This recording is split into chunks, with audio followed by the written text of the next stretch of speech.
मुझे नहीं लगता है कि नरेंद्र मोदी और अमित शाह को आप ब्लैकमेल कर सकते हैं इस तरह से कि मेरे पास 30 विधायक हैं, मैं तो ये कर दूंगी, मैं ये कर दूंगा, मैं ये हूँ। तो ऐसे तो चलता नहीं आज के समय में। कौन सा एमएलए ऐसा मूर्ख होगा जो अभी अमित शाह और नरेंद्र मोदी से पंगे लेगा? तुम बना लो पार्टी, बना के देख लो और उसके बाद फिर क्या होगा। मतलब जो आदमी दूसरी पार्टियों को तोड़ता ही नहीं, 2/3 से साफ कर दे रहा है, चाहे एनसीपी हो और शिवसेना हो, और तुम उसको जो है ब्लैकमेल करने के चक्कर में हो। तो रिसोर्ट में, सीकर में 25 या 30 एमएलए जो हैं, वो वसुंधरा के जो सपोर्टर बोले जाते हैं, वो वहाँ पे थे। उथल पुथल मची हुई है, दे आर इन टिजी, और इस तरह की शब्दावली का प्रयोग किया जाता है बताने के लिए कि नरेंद्र मोदी और अमित शाह जो है 3 दिन से निकले ही नहीं बेचारे, डर के मारे कि अरे राजस्थान कैसे किया जाएगा। ऐसा कुछ नहीं है। दोस्तों, आगे बढ़ने से पहले मैं आप सबसे अनुरोध करूंगा कि आप चैनल को सब्सक्राइब कर लें, वीडियो को लाइक करें, शेयर करें, नोटिफिकेशन बेल ऑन कर दें, और यदि आप हमारा सहयोग करना चाहते हैं तो इस QR कोड के माध्यम से या आपके स्क्रीन पे ये नंबर्स हैं, उनके माध्यम से हमारा सहयोग भी कर सकते हैं। आइए आरंभ करते हैं। नमस्कार दोस्तों, आप लोगों ने भी अगर टीवी न्यूज़ मीडिया फॉलो करते हैं तो पूरा भी बवाल जो मचा हुआ है, और टीवी मीडिया वाले हर घंटे में एक नया चीफ मिनिस्टर का नाम जो बता रहे हैं, मतलब भाजपा जिनको नामित करने जा रही है, वो सारा आनंद आप ले रहे होंगे। टीवी मीडिया का क्या है कि उनके पास सूत्र इतने होते हैं, और सूत्र नहीं भी होते हैं तो एडिटर साहब होते हैं, वो बोलते थे अरे बताओ राज्यवर्धन सिंह राठौर बन सकता है, तो कोई बोल देगा बालकनाथ बन सकता है, और ये सब करके, और फिर उस रिपोर्टर के ऊपर होता है, जो रिपोर्टर नहीं एंकर के ऊपर होता है, उसको क्या फीड किया जाता है स्क्रीन पे, हाँ ये ओबीसी के नेता हैं, ये फलाने समाज से आते हैं, पहले भी ऐसा हो चुका है, और ये सब तोड़ जोड़ करके बेचारे लगे हुए रहते हैं कि कौन मुख्यमंत्री बन सकता है। हालांकि आज के समय में भाजपा ने ये सूत्रों का जो व्यवसाय हुआ करता था मीडिया का, उसको कंप्लीटली आउट ऑफ इक्वेशन कर दिया है। और सूत्र तो छोड़िए, भाजपा के बड़े से बड़े नेताओं के पास, जिनसे मतलब हो सकता है कि मेरे संबंध हो, मेरे तो घंटा नहीं किसी भाजपा नेता संबंध है, फिर भी मैं अपने मतलब एक पत्रकार के जो संबंध होते हैं तो उनको भी कहते हैं यार हमको भी पता नहीं, कल रात भी 4 घंटे मीटिंग चली है, उसके पहले परसों रात भी मतलब संध्या से रात्रि काल तक मीटिंग चली थी, पीएम के रेजिडेंस पे मीटिंग हो रही है कि क्या किया जाए और क्यों हो रही है इतनी मीटिंग्स। और आपको लगता है कि इतनी गोपनीय मीटिंग जो है वो बाहर में और ये सूत्रों के हवाले से खबर आ जाएगी, ऐसा नहीं होता है। तो हम लोग भी आकलन ही कर सकते हैं कि अभी जो एक तरह से भाजपा का या नरेंद्र मोदी का जो फोकस है, इन्होंने नारी आरक्षण विधेयक जो है वो पास किया है, एक आदिवासी महिला को राष्ट्रपति भाजपा के बैकिंग से बनाया गया है, ओबीसी को लेकर के अभी जो एक बयार बही हुई है कि कितना रिप्रेजेंटेशन होना चाहिए वो है। तो इन सब चीज़ों को लेकर के, और ये कौन से क्षेत्र हैं, ये किस राज्य में है, और कौन सा मुख्यमंत्री कितने समय से है, क्या उसके अवसर बढ़ते हैं, संभावना बढ़ती है कि ये इनको जो है नामित किया जा सकता है वापस में। ये सारे कुछ प्रश्न हैं जिनका उत्तर अगर दिया जाए तो हो सकता है कुछ संभावित नाम हमारे सामने आएंगे। सबसे पहला प्रश्न ये आता है कि ये देरी क्यों हो रही है। देरी का कारण ये होता है कि यही तरीका है भाजपा के काम करने का। कांग्रेस टाइप का नहीं है कि मम्मी मम्मी मुझे ये पसंद नहीं है, इसने मुझे तो एक बार जलील किया था, या ये तो ऐसे कर दिया था, अच्छा बेटा इसको नहीं बनाना, ठीक है इसका नाम ले लो, हो गया, फाइनल हो गया। तो कांग्रेस का जो द फैमिली टाइप का है, वो जिनको अनुमोदित कर देती है तो वही सर्वे सर्वा है, एक ही एंटिटी है और उसी से होता है। तो भाजपा में वो प्रोसेस नहीं है। भाजपा का प्रोसेस मुख्यमंत्रियों को चुनने का बहुत लेंदी होता है, यदि वो उन्हीं नामों को रिपीट नहीं करना चाहें तो। और यहाँ पे जो मतलब जितना विचार चल रहा है इनके बीच में, तीनों नए नाम होंगे। पुराने लोग अनलेस वो पार्टी को ही तोड़ने की कसमें खा लें, तभी हो सकता है कि व्यवस्था में, और वो व्यवस्था भी मुझे नहीं लगता है कि नरेंद्र मोदी और अमित शाह को आप ब्लैकमेल कर सकते हैं इस तरह से कि मेरे पास 30 विधायक हैं, मैं तो ये कर दूंगी, मैं ये कर दूंगा, मैं ये हूँ। तो ऐसे तो चलता नहीं आज के समय में। और दूसरा एस्पेक्ट ये भी है कि भाजपा में पार्टी को तोड़ करके, कॉमन सेंस भी यही होता है कि पार्टी को तोड़ करके आप कहाँ जाना चाहते हैं, आप भविष्य तलाशते हैं। तो कौन सा एमएलए ऐसा मूर्ख होगा जो अभी अमित शाह और नरेंद्र मोदी से पंगे लेगा। तुम बना लो पार्टी, बना के देख लो और उसके बाद फिर क्या होगा। मतलब जो आदमी दूसरी पार्टियों को तोड़ता ही नहीं, 2/3 से साफ कर दे रहा है, चाहे एनसीपी हो और शिवसेना हो, और तुम उसको जो है ब्लैकमेल करने के चक्कर में हो, तो ऐसी संभावना जो है बहुत कम ही होती है। खैर, प्रोसेस जो होता है भाजपा में वो ये है कि मीटिंग होगी सेंट्रल लीडरशिप की, संभावित नामों पे विचार किया जाता है। पार्टी आगे भी देखती है कि अभी क्या हम दूसरे इलेक्शन साइकिल में भी जाने वाले हैं, तो अभी है 2024 का इलेक्शन आने वाला है।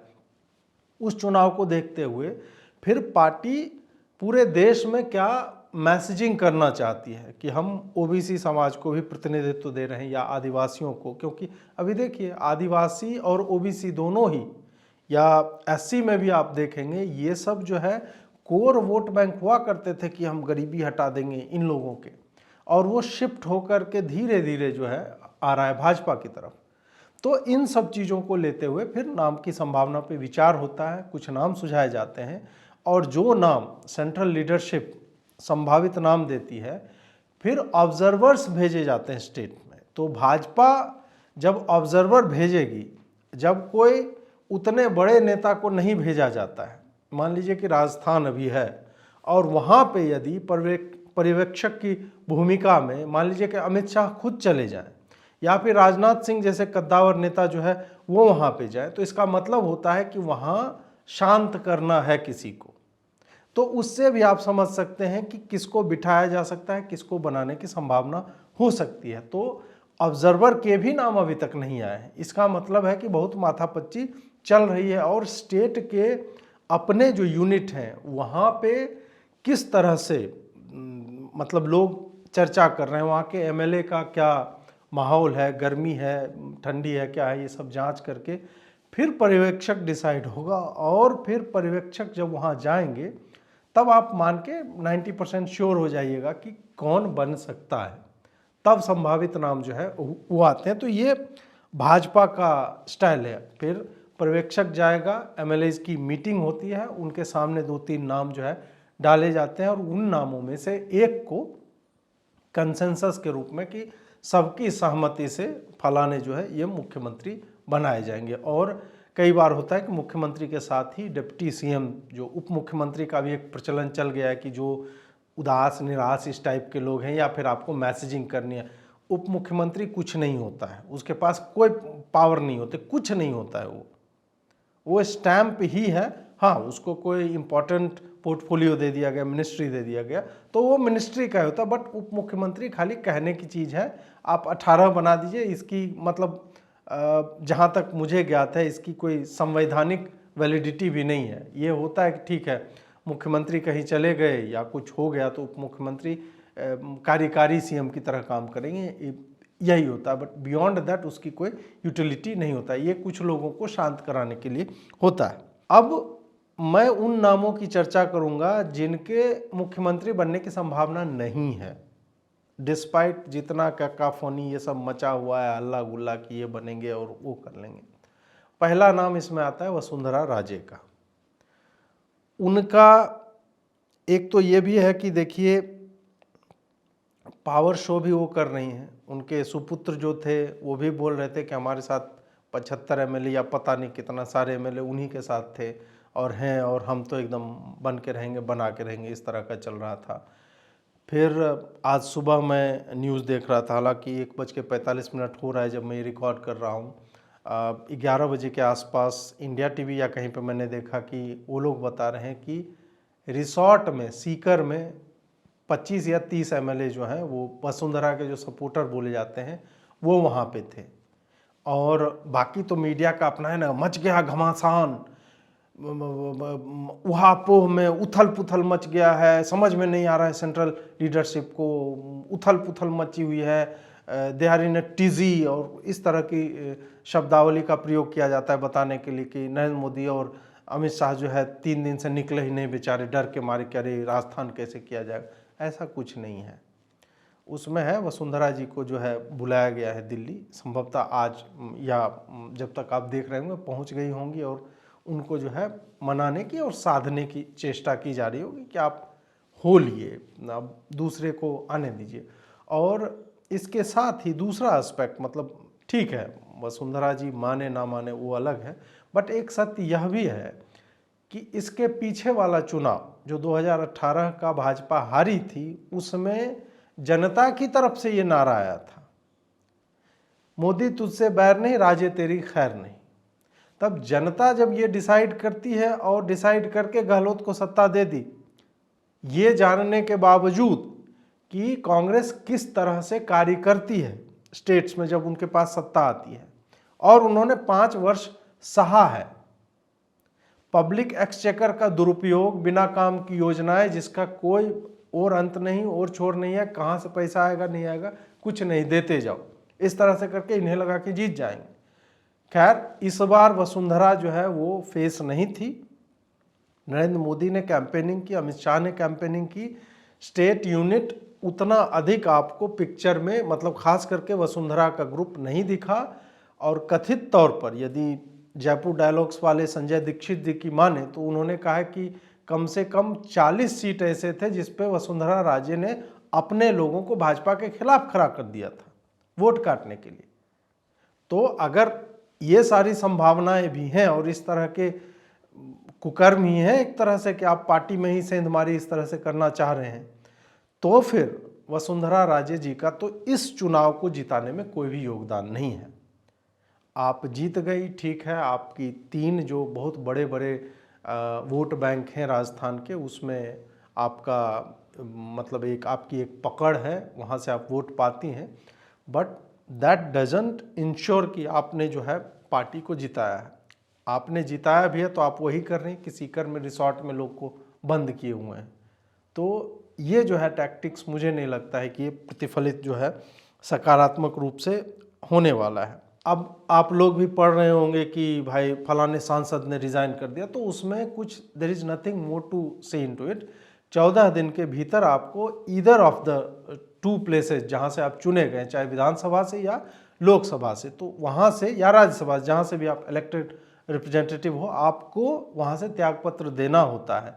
तो 10 सांसद जो विधायक अब बन गए हैं उन सबको जो है उनसे जो है त्यागपत्र लिया गया। इनको ऑब्वियस सी बात है कि ये विधायक बने हैं तो कोई डिमोशन उस तरह से मत देखिए, हो सकता है इन्हें मंत्रालय जो है उन संबद्ध राज्यों में दिया जाएगा। और ये एक टैक्टिक मुझे लगता है भाजपा के केंद्रीय नेतृत्व का यह भी था कि हम यह भी जानते हैं कि नरेंद्र मोदी के नाम पे 50 आप सांसद को छोड़ दीजिए तो उसके बाद के 250 सांसद उन्हीं के नाम पे जीते जाते हैं, उनकी अपनी कोई स्टैंडिंग उस तरह से नहीं होती है। तो वो भी एक टेस्टिंग था कि भाई तुम अपने बल पे जीत सकते हो कि नहीं चुनाव, विधानसभा में जीत के दिखाओ।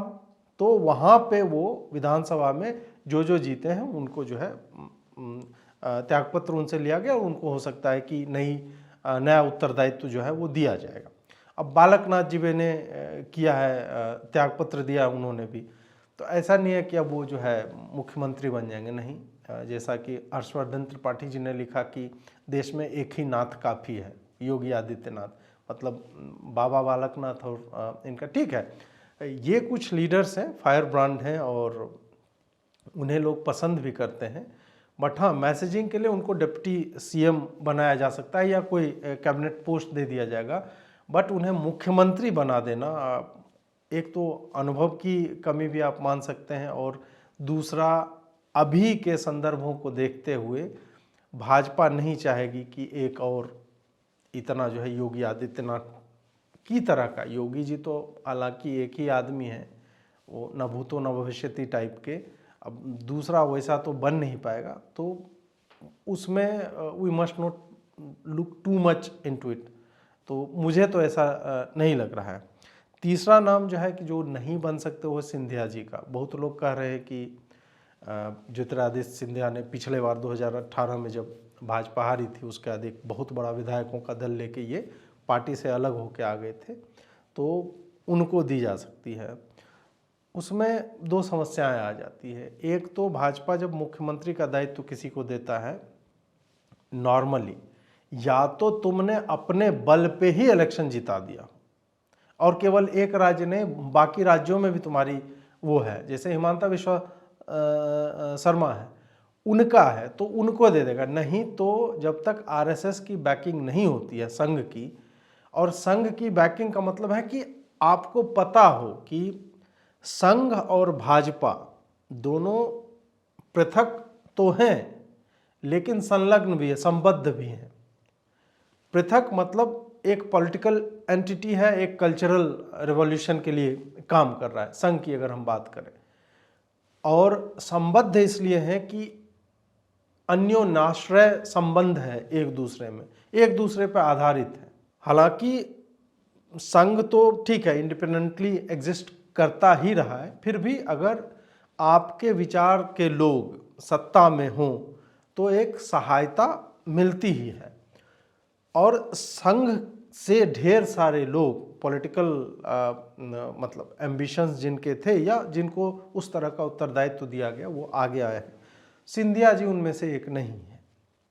और मध्य प्रदेश में संघ की उपस्थिति चाहे शाखा के रूप में या उनके अनुषांगिक संगठनों की बात करें तो देश में सबसे प्रबल और सबसे शक्तिशाली रूप में यहीं पे उपस्थिति है संघ की, मध्य प्रदेश में ही। गुजरात से भी बेटर जो संघ के लोग होंगे अगर आपके जान पहचान में तो उनसे आपको पता मिलेगा। तो वहाँ पे सिंधिया जी का आना अभी नहीं, हो सकता है कि आगे आ जाए 5 साल बाद या 10 वर्ष के बाद, परंतु अभी जो है, और थोड़ा बहुत उनके बारे में बोला जाता है कि उनमें एक महाराज का ऑरा भी है कि स्टेज पे अगर वो हैं और आप उनको महाराज नाम से संबोधित नहीं करते हैं तो कई बार वो मतलब क्रोधित या आवेशित भी हो जाते हैं। मैं ये कंफर्म नहीं कर सकता, बट उनकी कार्यशैली या इस तरह से उससे बहुत सारे लोग खास करके वो जो झंडा उठा करके और भाजपा के या संघ के कार्यकर्ता रहे, स्वयंसेवक रहे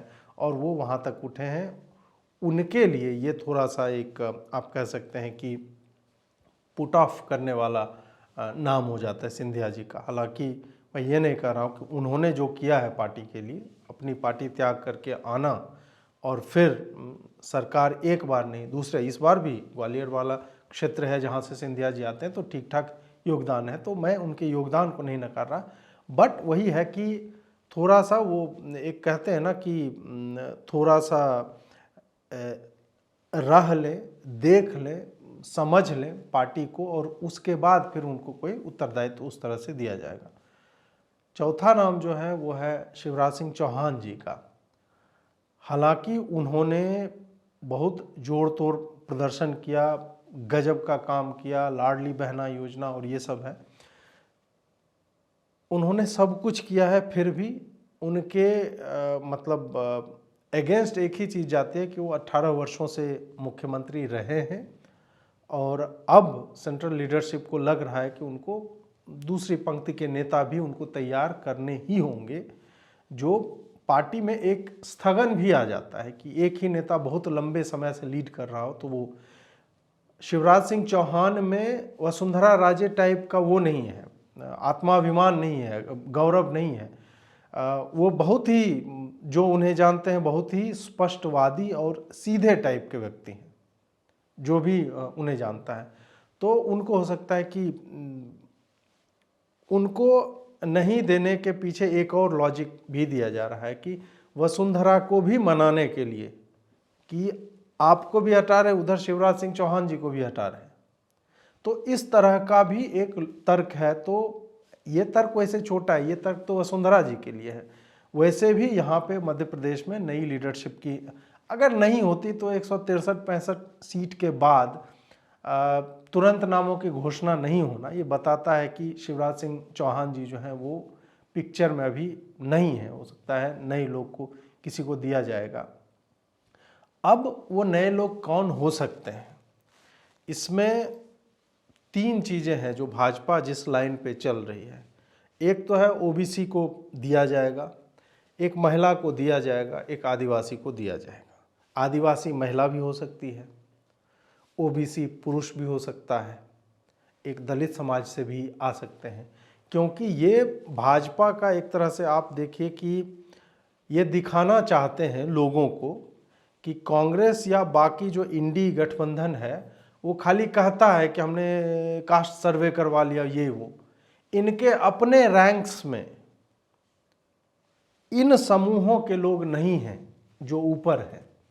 ये कहते हैं ना कि ओबीसी कहाँ है रिप्रेजेंटेशन और ये जॉब दे दो, तो मोदी कहेंगे कि हमने तो बनाया है, हमने तो इतने लोगों को प्रतिनिधित्व और सर्वोच्च जो पद है राज्य के वहाँ पे हम सुशोभित कर रहे हैं इन लोगों को। तुमने क्या किया है? तुम खाली यही कि जनगणना करवा लो, ये करवा लो, उसके लिए करना कुछ नहीं है, और वो भी असंवैधानिक कार्य। जॉब में 50% को ब्रीच करना संविधान में नहीं है।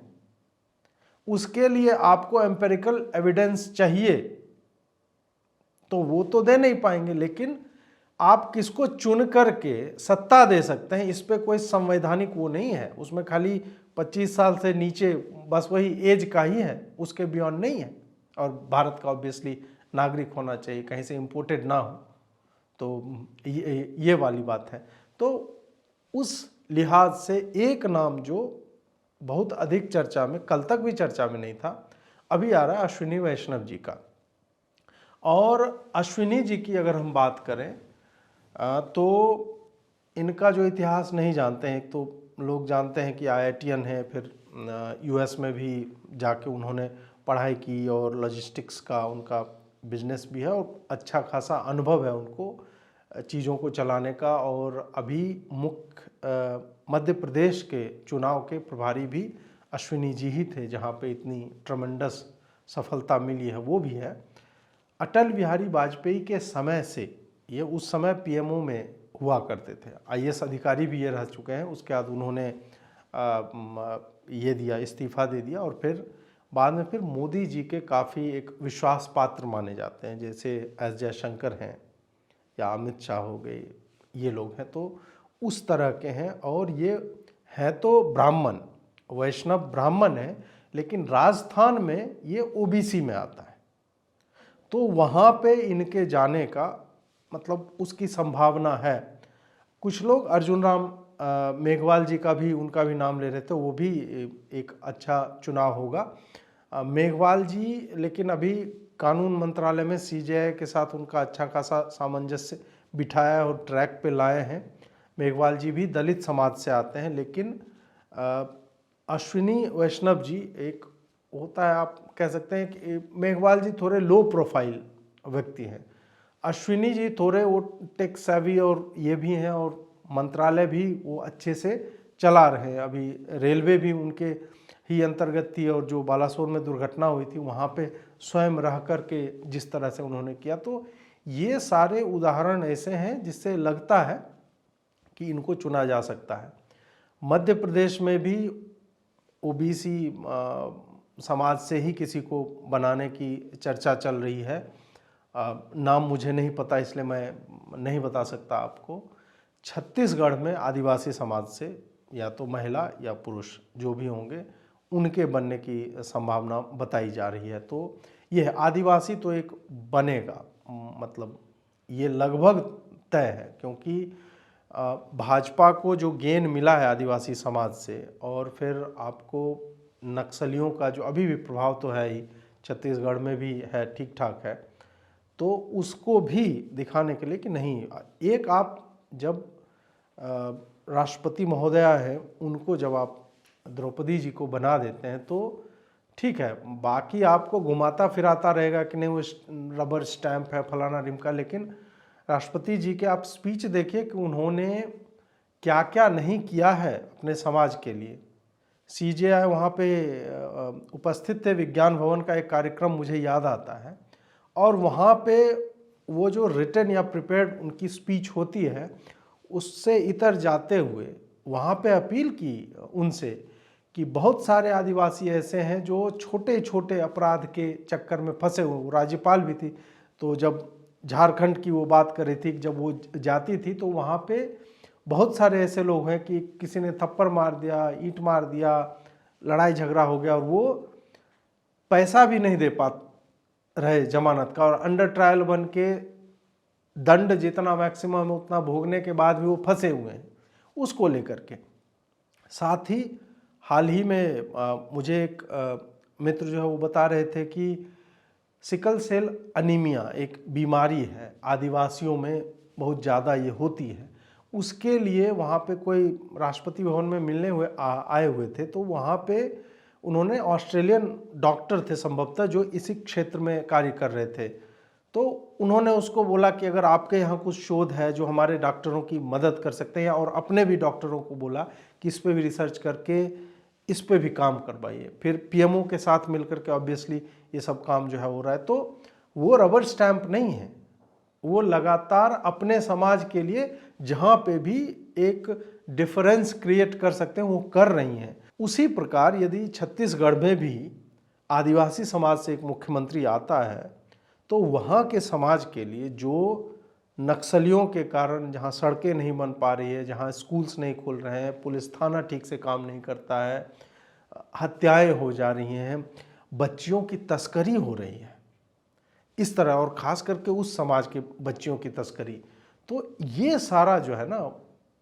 वो कोई भी आएगा। और मुख्यमंत्री और राष्ट्रपति में, राष्ट्रपति तो फिर भी मतलब ये है ना कि आप उनके पास एक्चुअल में पावर्स उस तरह की नहीं है, वो डायरेक्ट कर सकते हैं किसी को या रिक्वेस्ट कर सकते हैं इस तरह से। मुख्यमंत्री के तो हाथ में पूरा का पूरा मतलब पूरी सत्ता होती है, शक्ति होती है, वो चेंजेस क्रिएट कर सके। तो मुझे लगता है कि वहाँ पे एक आदिवासी मुख्यमंत्री को लाया जा सकता है। तो मेरा आकलन तो यही है, नाम किसी को नहीं पता है, जो भी नाम मैंने अगर वैष्णव जी का भी लिया है तो वो भी जो मैंने आपको आरंभ में ही बताया कि भाजपा की अगले चुनाव को लेकर के सोच क्या है, विचारधारा किधर की तरफ जा रही है, अपोजिशन किस तरह से घेरने की प्लानिंग कर रहा है, और लोकसभा में उनको किस तरह की मैसेजिंग करनी है, इन सब को लेकर के जो नाम आएगा तो उसमें अश्विनी वैष्णव, एक आदिवासी और एक दलित या ओबीसी एक और, यही तीनों का सबसे अधिक मतलब उन्हीं की संभावना बनती हुई दिखती है। जब तक हो सकता है आप ये वीडियो देख रहे हो नाम आ चुके होंगे, हो सकता है कि मैं आंशिक रूप से सही बोल रहा होऊंगा या आंशिक रूप से गलत होऊंगा, या पूरे के पूरे तीनों तुक्के एक तरह से आप कह सकते हैं कि लग चुके होंगे।